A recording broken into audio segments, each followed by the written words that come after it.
Liberate Your Brain. Introduction. In Liberate Your Brain, Idriss Aberkane dissects the functioning of our brain. He uses different studies that illustrate how conditioned and manipulable we are. He also shows how, with simple neuroergonomic tools, we can be freer and more fulfilled. Serge Tisserand, a psychiatrist and psychoanalyst who wrote the preface, illuminates this idea with this sentence: "Our brain will always be greater than anything it can conceive." It is because a large number of immature people have entrusted the levers of industry to a small number of madmen that the 20th century has been so atrocious. As for the 21st century, it will be wise or it will not be. Liberate Your Brain. Chapter 1, Neuroergonomics.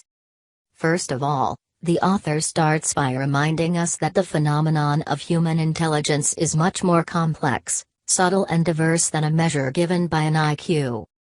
In fact, quantitative evaluation is the only way we have found to evaluate, and we tend to use it for everything and anything, even if it is a countermeasure. All miracles? According to the author, we can all be wonders.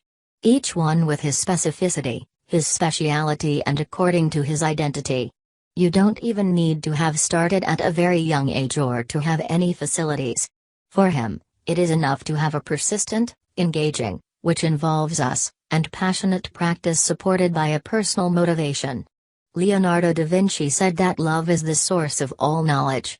On the other hand, obeying an instruction as in school leads to a certain passivity that further compromises success. Liberate Your Brain.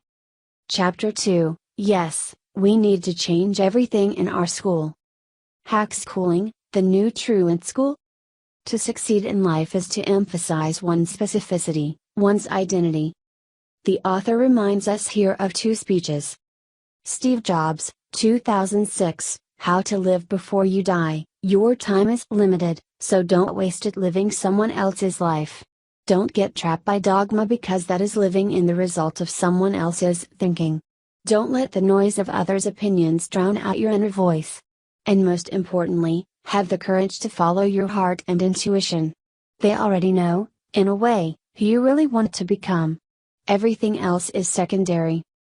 Nelson Mandela, if you want to change the world, change education. The School of the Extraordinary. It is madness to subject humanity to conformity, academic, economic or political. He gives as an example Arthur Amy Andresoa, bachelor at 11 years old without having received any formal education, cf. his book My Truant School, or Logan LaPlante, who made the video on Zed's Hack Schooling Makes Me Happy.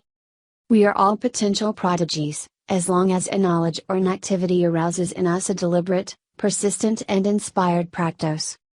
The author comes back to the 4 pillars of learning according to the psychologist Stanislas Dehaene: attention, active engagement, feedback, consolidation, the main principles of learning. Liberate Your Brain.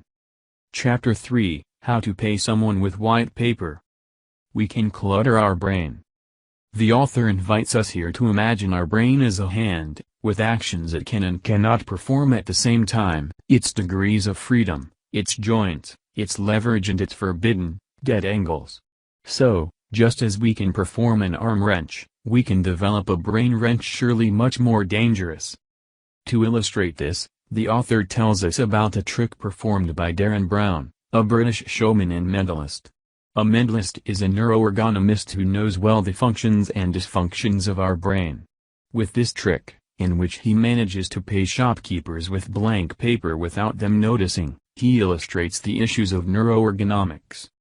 In this trick, the technique consists in oversaturating the brain to force it to perform other tasks automatically, without critical thinking. This is how he was able to pay for a $5,000 ring at a jeweler's with white paper. All he had to do was to clutter the jeweler's mind with a difficult spatial task and manipulate it by saying certain persuasive phrases. This works because our brain cannot do two things at the same time. I had already learned that there is no such thing as multitasking even for women.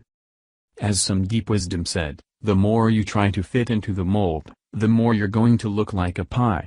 Quote from Idriss Aberkane, author of Free Your Brain. Our brain is saturable. As prodigious as our brains are, They have their limits.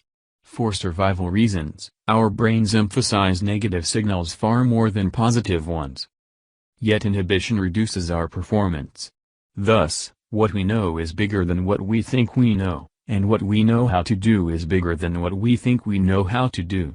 When we think we are incapable of performing a task, we are much more likely to fail.